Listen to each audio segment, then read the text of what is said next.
Are we now closer to nuclear war, or are Russia's recent updates to its nuclear doctrine just saber-rattling?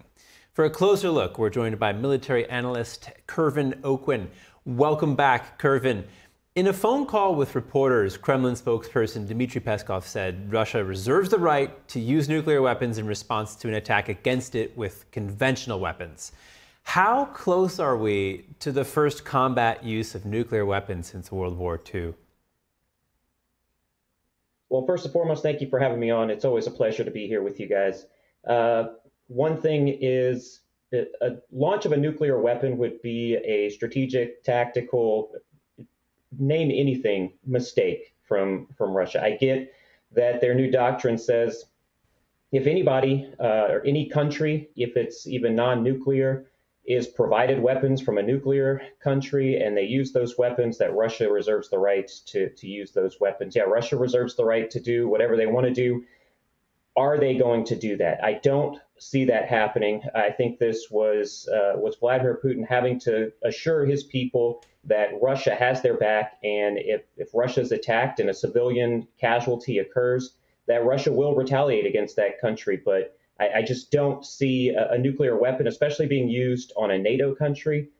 We could see tactical nuclear weapons used. That's a lot lower on the nuclear level. So the miscalculation there would be, what's the fallout after that tactical nuclear weapon is used on a military site? Does that fallout move to Poland? Does it move towards Germany? And then does NATO get involved if that happens? A lot of questions going on with that, but as we stand right now, we're inching closer to possibly nuclear weapons being used, but we're still not close to that. And Kervin, you mentioned the potential use of tactical nuclear weapons, which are weaker than full-blown nuclear weapons that we think of, used in Japan in the 1940s.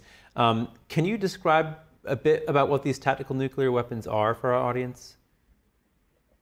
Yeah, so you're talking about a lower grade nuclear weapon that would typically be used within the atmosphere.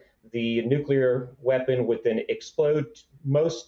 It's kind of like an EVP, an electronic pulse that would knock out communications, knock out other pieces of equipment, equipments that could be used within Ukraine. And it's definitely just for military use. So it'd be used in a military site to kind of shut down all communications. Now that fallout gets into the atmosphere, and then the nature takes its course. It can then move towards any number of areas. So watching the weather would be something everyone's going to need to do.